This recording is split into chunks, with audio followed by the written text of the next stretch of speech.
A lot of people with chronic illnesses are kind of just locked inside their home, and they have to avoid a lot of things that will make them worse. For me, hemiplegic migraines, I have to avoid triggers, and I have a lot of them. So I'm confined to my home all day. I don't get a lot of human interaction, not as much as people normally do. So when I finally do interact with people, a lot of times starts out with, "Hey, how you been doing? Hey, what have you been doing? What are you up to?" And just those are some of the most dreaded questions ever. Anyone with a chronic illness can understand that. If you tell them the truth, it gets really awkward, or it gets depressing to the point where they feel sorry for you. And awkwardness or pity are two things that I avoid like the plague. Someone asks you, "So what have you been doing? What have you been up to today?" Normally I respond with, "Oh, I got just some, bullcrap answer. Just anything." But if I were to tell you that, I spend 12 hours sitting at a desk being on Facebook or playing video games or watching YouTube videos, and then mustering up whatever energy I have left to feed myself or let my dog out, every hour. And then on top of that, if I have the energy or strength or mental capacity to do a chore, I do that. And it's hard. It's hard as hell. Every day is hard. And I don't realize every day is hard until I actually think about it. I'm just so used to it because that's what I live through with every day. But if you tell somebody that, and it gets awkward. And they're just kind of like, "Oh, I'm so sorry." Oh my god, I hate that. It's not that I hate that people say that. I understand why they say that, and I'm glad they, have sympathy, It's just the fact that so many years and years and years of people looking at you and feeling sympathy or confusion about you,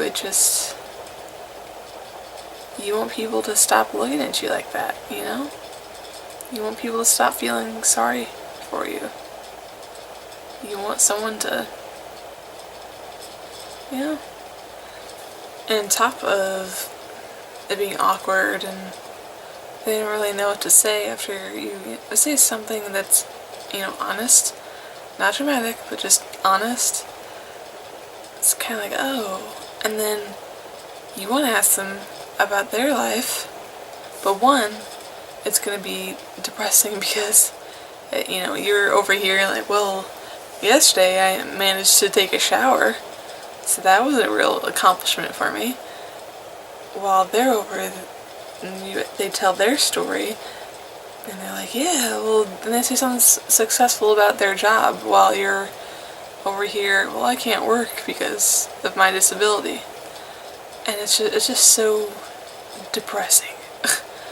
That's why I avoid conversations with people, because it's just, you shouldn't compare, and you shouldn't compare yourself to other people because, it's not your fault that you have a disability and blah de blah de blah. I get that. But for me, I'm 26. I want to be having at least a part-time job. I want to be, having a kid soon, and just all those things are not possible in my life. Because my disability, I cannot hold a job. I've tried so hard for many years to hold a job, and I can't do it. And now I've accepted the fact that I can't have a kid while I'm like this. I just can't. It's not fair to the kid. I'm in my life, pressing hard day to day to do simple things that people don't even think about on a normal basis. So when someone asks me, how's it going? You don't want to know how it's going. You don't. So what do I say in response? I'm breathing. Because what else can you say? I mean, right, that usually gives a little laugh and people change the subject. It's like it's a way for you to just totally disregard their question and get them to move on to the next segment of the conversation. So it's just, interacting with people is hard when you have a chronic illness. It is. You want to socialize so bad, but you're so wrapped up and imprisoned in your world of sickness that when you go out, people, it just doesn't mesh well. So that's the problem I have with people. And that's where some of my social anxiety comes from. So, if you have a chronic illness and you feel the way I feel, go ahead, like this video and comment. Just tell me how you agree and how you disagree, So, I hope today isn't too bad. You guys aren't suffering too bad, so I'll catch you guys later.